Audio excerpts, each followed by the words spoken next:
selamat sore dan jumpa lagi di podcast Cangkir Opini yang episode berapa ya? Saya lupa. Kayaknya udah episode 5 deh. Nah, sore hari ini kita jumpa lagi dengan pemateri yang luar biasa. Tentunya yang pertama Mbak Maharina. Bisa dibuka Mbak maskernya biar kelihatan wajahnya ya. Nah, yang kedua ada Mas Subhan Setowara.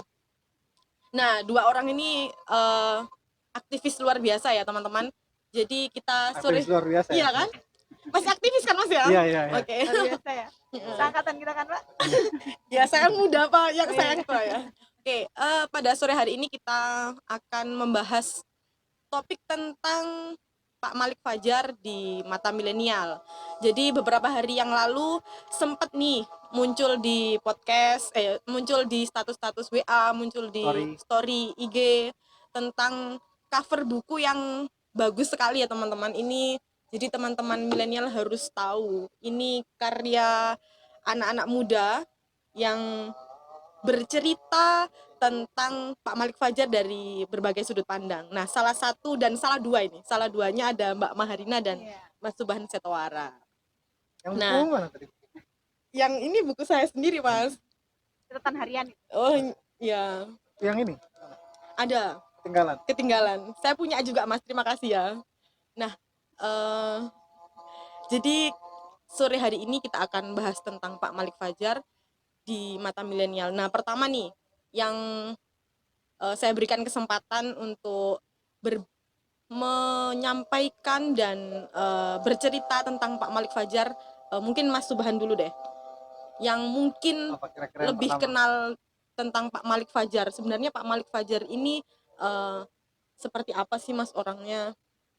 Ya, jadi itu bedanya perspektif anak muda sama perspektif mereka yang udawan. Sebetulnya ini kita nggak bahas buku tapi otomatis nanti nyambung ke buku ya. Iya. Karena Betul. Kalau dilihat dari mata milenial pasti berbeda dengan mereka yang para tokoh nasional, misalnya kayak sebelumnya di buku Orbita Ratna Fajar itu kan juga bahas tentang masalah Pak Malik ya. Tapi yang bahas itu adalah Pak Haidar Nasir, kemudian Yang Abdul Muti, tokoh-tokoh gitu ya Mas? Iya, Pak Azumadi Azra, siapa namanya, Amin Rais, dan sebagainya, kan mereka bicara soal Pak Malik Fajar. Yang tentu saja pasti lebih dalam karena mereka tidak hanya mengenal tapi juga mereka berjuang bareng, termasuk ketika era reformasi juga mereka berjuang bareng kan. Karena kita tahu bahwa salah satu yang dipakai untuk jadi tempat forum untuk bicara soal masalah reformasi itu di rumahnya Pak Malik, di Majelis Tabuhan itu kan.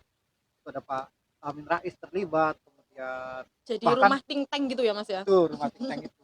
Dan ketika mereka cerita soal Pak Malik itu sangat dalam sekali, dan karena mereka bagian dari itu dan mereka juga banyak temannya mereka dan sebagainya. Nah, tapi kalau kita akan melihat mereka dari sudut pandang kita yang itu macam-macam gitu, perspektifnya macam-macam. Misalnya di buku Pak Malik di mata milenial ini itu macam-macam. Ada yang mereka sudah banyak kenal dan ketemu, ya kan? Ada yang ketemunya itu cuman pada saat kegiatan formal kayak seminar atau apa gitu. Ada yang belum ketemu sama sekali. Tapi sudah ketemu. Bisa nulis tentang Pak Malik ya. Luar biasa berarti anak milenial ini. Ya mungkin gitu ya. Nah, malah beberapa cerita mereka menarik ya, seperti ceritanya Didin sama Unan itu kan kayak dia pengalamannya ketika pertama kali kenal Pak Malik justru setelah dia wafat. Tapi dengan cerita yang menarik banget. Jadi menurut saya sih penting kita melihat Pak Malik di mata milenial karena anak-anak muda ini kan perlu sosok ya. Perlu sosok tokoh bangsa yang kita jadi inspirasi. Kadang-kadang anak muda ini salah satunya adalah kita kekurangan sosok. Kita mau niru siapa? Nah, Pak Malik ini bisa jadi contoh sosok. Jadi itulah kenapa menurut saya anak muda itu Pak Malik juga perlu dilihat dari kacamata anak muda. Itu kira-kira begitu ya? Iya. Cuman emang gini sih ya Mbak dan Mas, justru saya itu melihat Pak Malik Fajar ini berbeda dengan tokoh-tokoh yang lain. Misalnya kayak Pak Haidar Nasir itu kan agamawan gitu ya, religius, secara moralis gitu ya Mas ya. Jadi secara physically itu sudah nampak. Tapi kan kalau Pak Malik Fajar ini kan tidak ada yang menduga bahwa beliau ini juga seorang yang berlatar belakang pendidikan, benar-benar seorang guru gitu loh. Tapi beliau juga politik juga, terus negarawan juga gitu kan. Nah, ngomong-ngomong nih Mbak, saya tuh baca di bukunya ini itu ada kutipan Mbak Maharina nih yang membahas tentang Pak Malik itu sangat mendorong perempuan begitu kan, salah satunya yang ditulis Mbak Rina itu kan. Nah, saya nggak tahu ini sudut pandangnya Mbak Rina kok bisa, dan saya memang nggak tahu kalau Pak Malik itu salah satu tokoh Tokoh. yang mendorong aktivis perempuan Oh gitu. iya, Nah, iya. Sebenarnya saya dapat cerita itu singkat sekali ya, tapi malah menurut saya ini sedikit tapi sangat berkesan. Saya nggak Iya. nyangka kalau di era segitu ya, mm-mm, Pak Malik sudah mendorong perempuan untuk bisa berani untuk memimpin gitu ya, mm-mm, menjadi seorang pemimpin, tapi perempuan di tengah orang-orang yang menurut saya waktu itu budaya patriarki masih terlalu kental, mm-mm, terus mungkin nggak semua pemimpin itu ya mensupport seperti itu. mm-mm. Nah, Bukom waktu itu yang sekarang menjadi Buku BPH Maria. UMM, ya Bukom Oh, Maria, itu salah satu orang yang menceritakan kepada saya. Jadi sebenarnya kalau kita flashback sedikit ya, buku ini kan dipersiapkan untuk merayakan milad Pak Malik ya. Jadi prosesnya sudah lumayan lama, tapi di tengah pengerjaan Pak Malik sudah eh, nggak ada duluan gitu meninggalkan kita. Ini sangat benar-benar menjadi duka bagi kita semua ya, yang mm-mm. baru baru menggali, mencari informasi atau berupaya untuk eh, kenal lebih dalam dengan sosok Pak Malik, kenal dengan Pak Malik lebih dalam, ternyata Pak Malik udah nggak ada duluan. Padahal kita pengen sekali mengkonfirmasi hal itu Mm-mm. ya, karena saya dengar juga ceritanya sangat sedikit. Bukom waktu itu bersama dengan teman-temannya disupport untuk berani mengambil posisi ya. Mm-mm. Butuh ada sama hampir hampir separuh atau bahkan seluruh dekannya itu adalah perempuan. Perempuan. Jadi waktu wisuda biasanya kan di belakangnya itu di belakang rektor kan ada Dekan-dekan gitu ya. dekan-dekan. Jadi Pak Malik itu Zaman Pak diikuti Malik oleh rektor. Pak Malik Iya. rektor, diikuti oleh perempuan-perempuan di belakangnya. Jadi Oh, dekan-dekan perempuan gitu ya. ya itu Mm-mm. kelihatannya ya luar biasa lah pada waktu itu, yang mungkin kebanyakan tulisan-tulisan di masa itu banyak patriarki yang sangat kental dan lain-lain, tapi justru di UMM waktu Pak Malik menjadi rektor malah berbeda gitu ya. Gender equity-nya. Iya. kelihatan. Berarti ini sebenarnya bukunya ditulis untuk hadiah miladnya Pak Iya, Malik Fajar sebenarnya. yang keberapa berarti Mas? Yang Awalnya 80, mm-mm, akhirnya 81 jadinya kan karena 81. karena apa namanya? Awalnya 80 itu tahun berapa ya? 2019 ya. Ya, Terus 2019. kemudian setelah itu awalnya sebelumnya selain buku ini sebetulnya ada buku yang disusun oleh tim dari Dewan Pertimbangan Presiden yang itu juga tentang Pak Malik Fajar sebelum Pak Malik Fajar. Nah, tapi kemudian setelah itu banyak banget tulisannya sehingga Mm-mm. kemudian dibikin beberapa seri tulisan. Oh, Ada gitu. 3 seri tulisan ya. Nah ini karena ternyata kok banyak anak muda yang ikut tulis juga, Iya. akhirnya dibikin khusus. Sebetulnya ini buku ini jadi satu dengan buku Obituari. Oh, Mungkin jadi ini belum pada dikhususkan melihat gitu ya, ya. ini bukunya gitu. Mm-mm. Jadi kan apa namanya? Representasi tulisan milenial. Sebelumnya itu sebetulnya jadi satu. Dengan Dua buku jadi tokoh-tokoh satu itu ya. sama tokoh-tokoh kayak. Tapi kok ternyata ini perspektifnya unik, gitu. Unik Akhirnya ya. dipisahin. Iya ya. Dan ternyata kok banyak juga yang bisa melihat Pak Malik itu dari sudut pandang kekinian dan itu bisa jadi pembelajaran buat anak muda, Iya, buat benar-benar. generasi mendatang. Sebenarnya apa sih Mas yang kemudian melatar belakangi mungkin yang menginisiasi dulu siapa ini Mas? Yang menginisiasi untuk membuat Ini siapa ya? membuat karya gitu kan? Waktu itu kan saya sedang di Malaysia ya? Oh iya, kayaknya dulu tuh sudah ada kan? Oh iya, Watim sudah ada. Press dulu kan? Sebetulnya dulu Watim Press ada dulu dari Heeh. Watim Press dulu. Jadi memang itu dari program Dewan Pertimbangan Presiden Mm-mm. untuk bikin buku untuk apa namanya? Memperingati Pak Malik 80 tahun. Iya. Tapi biasa, bikin buku itu kan susah. Sehingga Iya, prosesnya panjang banget gitu. Betul, Prosesnya betul. panjang banget, akhirnya setelah itu sepertinya kemudian UMM akhirnya terlibat di sana. Supaya dipercepat, UMM terlibat di sana kerjasama dengan Suara Muhammadiyah waktu itu awal-awal itu. Nah, tapi setelah digarap sama UMM waktu itu kayaknya saya waktu itu baru balik dari Malaysia ya, itu kemudian udah timnya udah terbentuk semua. Itu nah tiba-tiba kok banyak yang pingin ikut menulis. Ya akhirnya tapi pingin segera terbit buku itu, akhirnya buku yang pertama terbit dulu. Terus kemudian setelah itu ada sisa buku. Nah, kebetulan setelah Pak Malik wafat itu lebih banyak lagi tulisan tentang termasuk di media-media massa, di Kompas, di Republika, Jawa Pos gitu. Tokoh-tokoh bangsa banyak yang menulis gitu kan.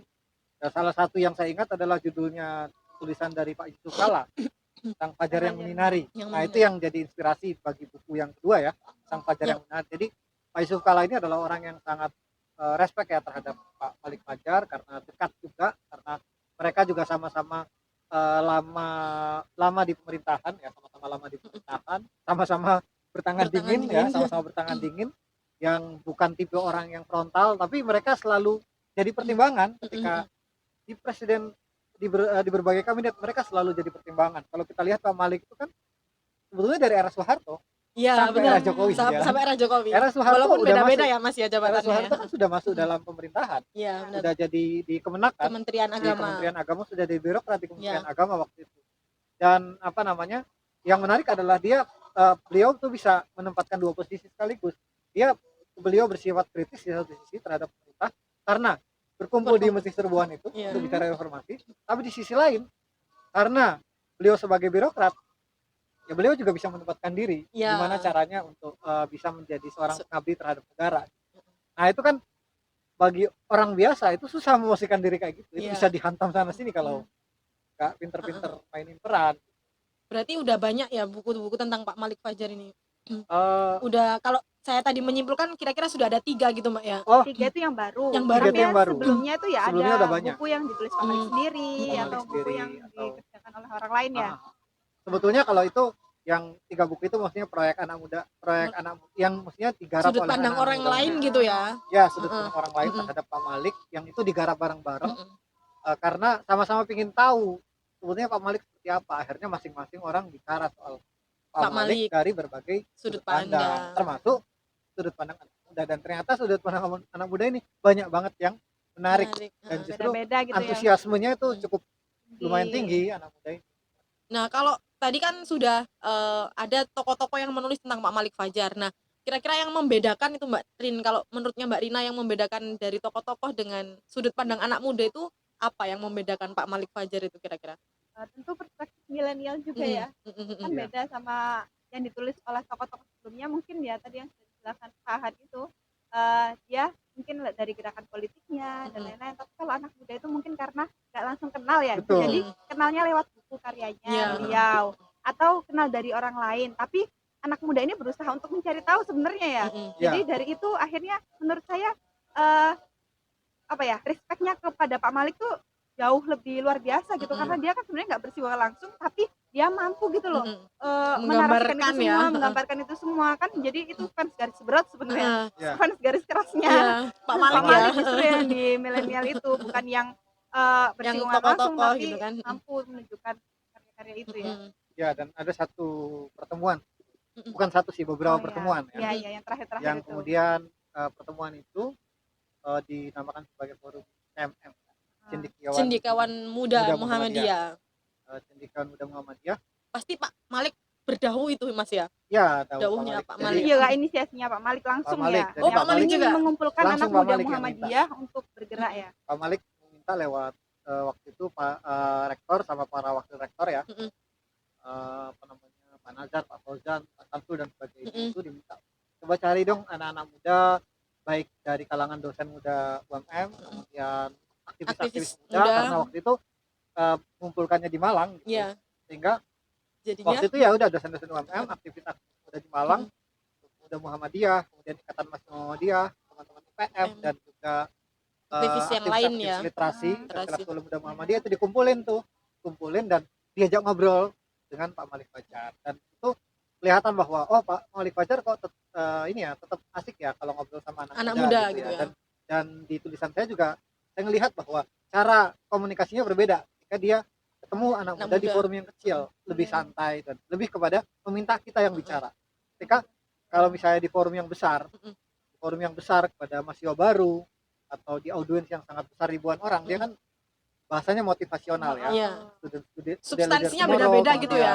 Iya, bahwa kita harus melihat prestasi masa depan dan sebagainya gitu ya. Kalau di apa namanya kalangan pimpinan mungkin lebih kepada mendorong dan inspirasi, tapi kalau sudah kelompok kecil gitu, termasuk waktu itu anak muda, itu lebih kepada dia ngajak supaya kita yang bicara, karena itu kebanyakan yang bicara akhirnya anak muda itu yang bicara.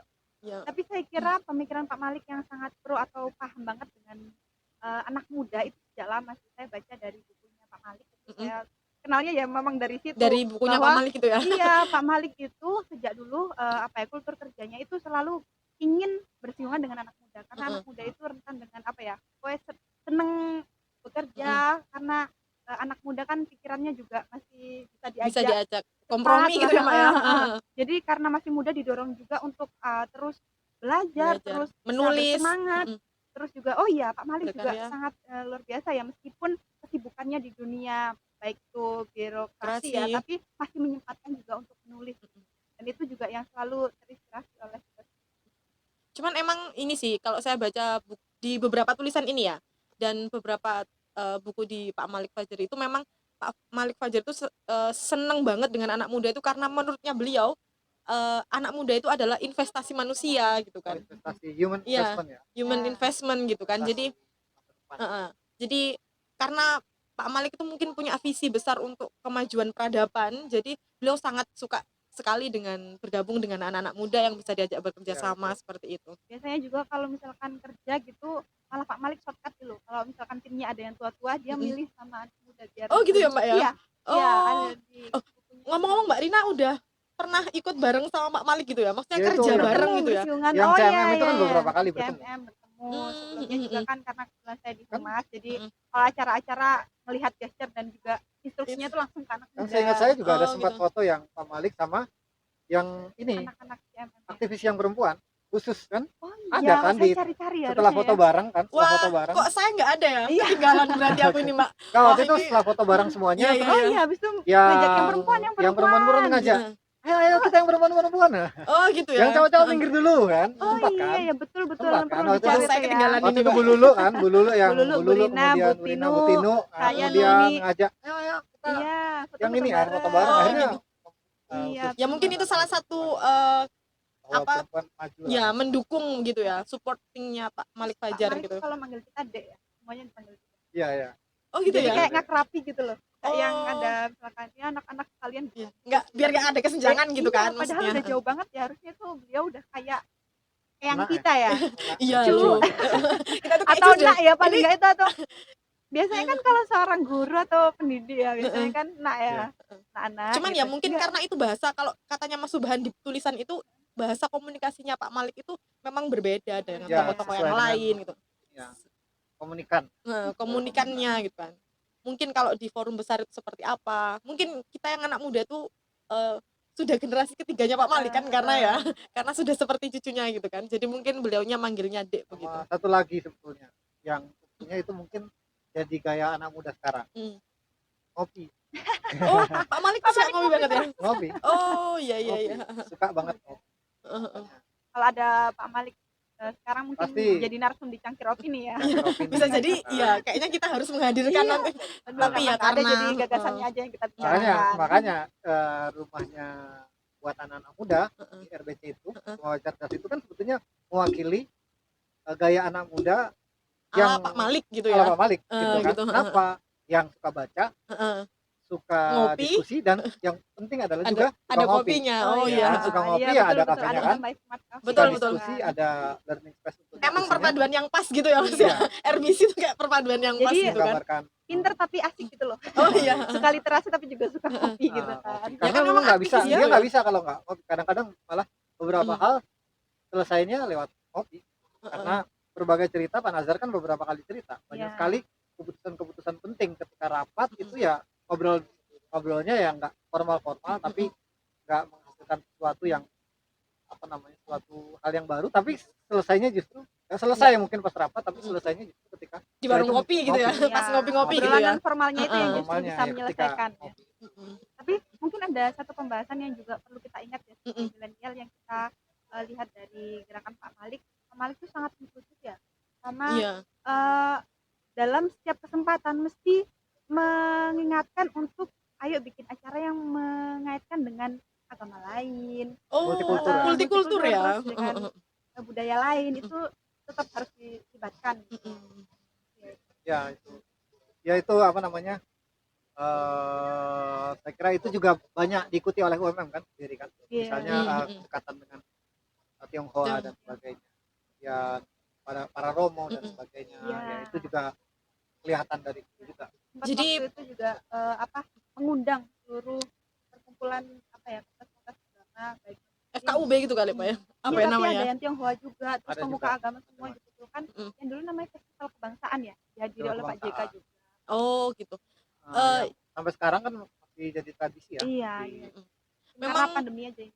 memang kalau kita melihat antusiasme tokoh-tokoh dalam menarasikan dan memvisualkan Pak Malik Fajar itu kan kita mengetahui bahwa Pak Malik Fajar ini punya pertemanan yang sangat erat dengan mungkin teman sebaya seperjuangannya dulu atau misalnya dengan tokoh-tokoh birokrasi yang mungkin bisa diajak bekerja sama, termasuk mungkin anggota kajian rebuan itu mungkin ya Mas ya, Forum juga Rebuan. forum rebuan itu yang Nah, disitulah sebetulnya yang sampai sekarang jadi penasaran buat saya. iya Dan itu mungkin penasaran itu saya perlu banyak lagi membaca tulisan-tulisan maupun tulisan-tulisan Pak Malik maupun gagasan orang tentang Pak Malik.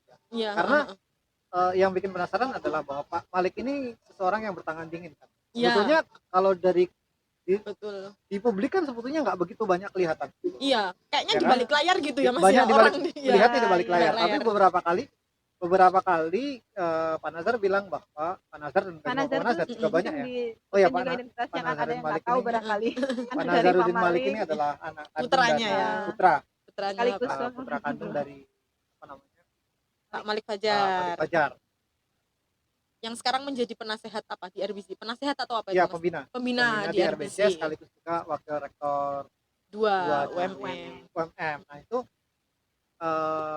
nggak hanya dari Pak Nazar ya, tapi juga beberapa tokoh yang lain juga bicara, Mas Pradana juga bicara bahwa yang unik dari Pak Malik adalah bertangan dingin, tapi dia selalu punya tempat di lingkaran politik, di lingkaran istana selalu Iya. punya tempat. Padahal bukan orang partai juga ya Mas Bukan ya. orang partai, Iya, Itu bukan loh orang Pak, partai kan bukan dan- orang partai. dan bukan tipikal resistensialis seperti misalnya kayak model Amin Rais, Amin yang Rais. Pak Din Samsudin yang frontal ketika menyuarakan sesuatu, ya kan. Misalnya ketika mereka jadi oposan mereka akan lantang, tapi Ya. ketika mereka bagian dari pemerintah mereka akan Diam keras gitu ya, juga. keras juga.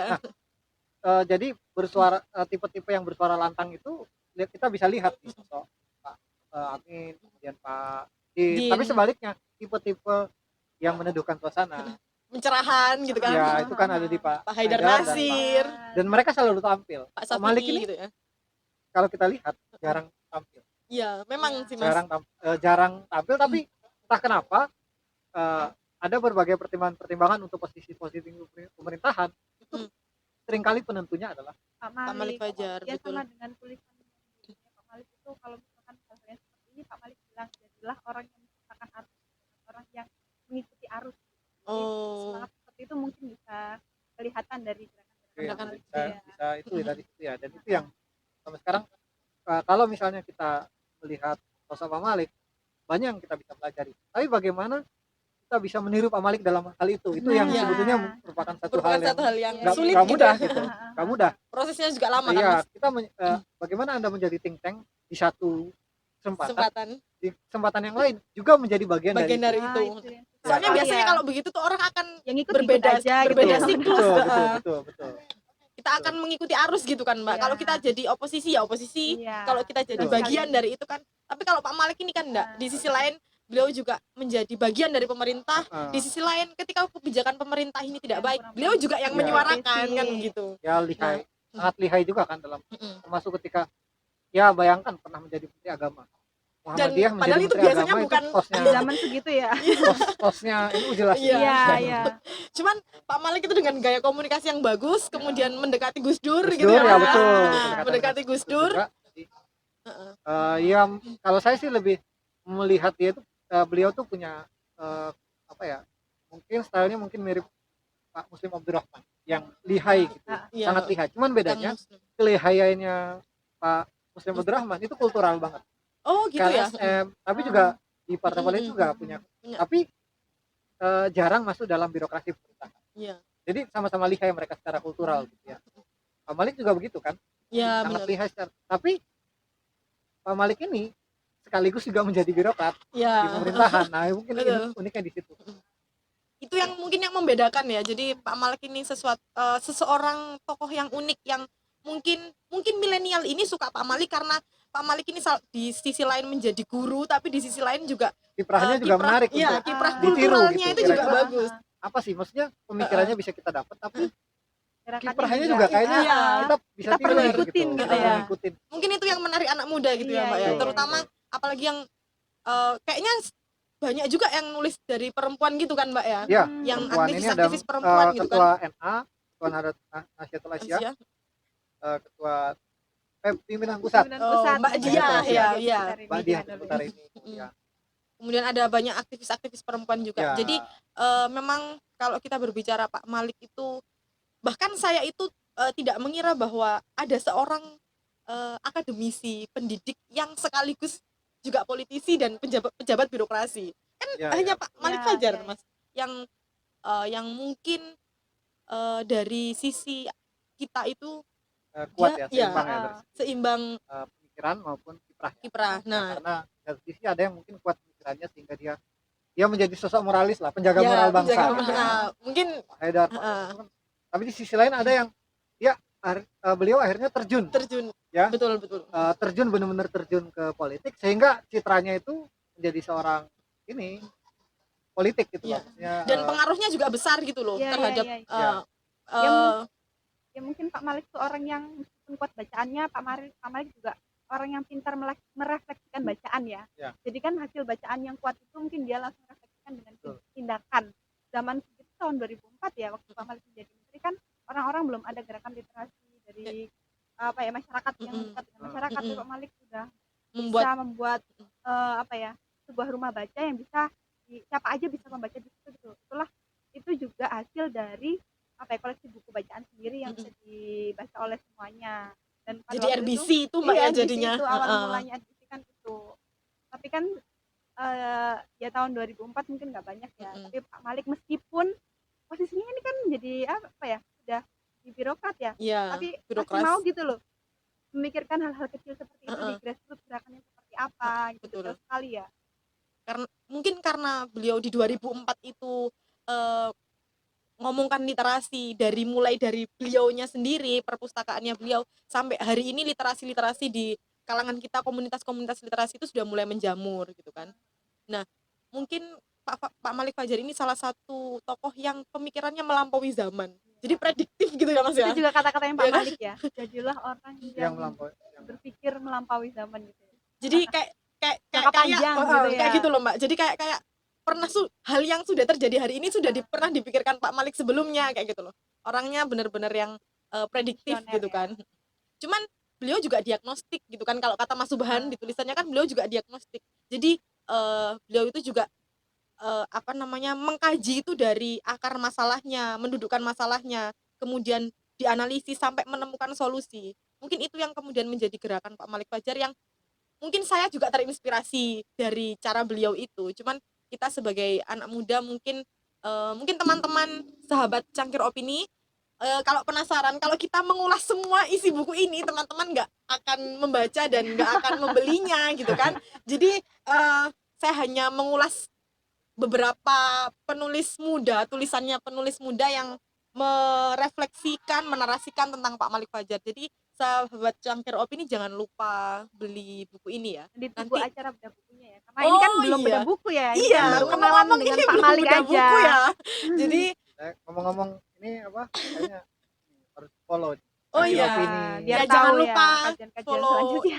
IG-nya Cangkir Opini, kemudian jangan lupa subscribe dan komentar di kolom komentarnya. sama RBC juga dong. Oh iya iya. iya. Kita kebetulan di RBC. Iya, ini karena RBC. berdua ini juga RBC. penggeraknya RBC gitu ya. Jadi jangan lupa di follow juga. Apa Mas IG-nya Mas? rbc.institute. Oke, kalau YouTube-nya Mas? Sama. Oh sama ya. Jadi jangan lupa teman-teman ya di follow Kalau IG-nya di Cangkir Opini apa? Cangkir Opini Oh, aja. semuanya sama ya. Hmm. Oke. Siap. Iya. Bukan- Hanya satu soalnya Mbak Cangkir bukan ini Opini, bukan cangkir yang lain gitu ya. Ngomong-ngomong kita bukan yang ngobrol. ada S-nya. Oh ya nggak ada itu lagi kontroversi ya. Nggak ada S-nya. Nggak ada ya, yang Cangkir Opini yang nggak ada S-nya. Jangan lupa. Iya, iya, Jadi iya. Ini kan kita ngomong dari langit cerah sampai akhirnya langit udah berubah warna ya. bener-bener kayaknya udah Maaf kalau misalkan itu tayangannya jadi agak-agak gelap-gelap. ya. Ya, Jadi tapi nggak cuman- apa-apa, udah ya, disediakan yang kopi penting kan. Oh iya. ya kan Udah, karena jadi kita cangkir Cangkir kan. Opini ya Mas ya. Jadi harus pakai Malam cangkir suasananya minumnya. ya. Iya. Jadi itu ya teman-teman Ngantuk. jangan Ya. karena ngomong-ngomong ini belum bedah buku, jadi nanti ditunggu bedah bukunya Iya, siap. tentang Pak Malik di mata milenial, dan jangan lupa di order. Mungkin nanti ordernya langsung ke RBC aja ya. Kalau Siap. ya DM ke IG-nya RBC Institute. Nah, mungkin itu podcast kita pada sore menjelang Sore atau malam. Malam sekarang ya. Iya, sore sampai malam ini. Heeh. Sampai ketemu di episode berikutnya. Saya undur diri. Assalamualaikum warahmatullahi wabarakatuh. Waalaikumsalam Waalaikumsalam warahmatullahi warahmatullahi wabarakatuh. wabarakatuh.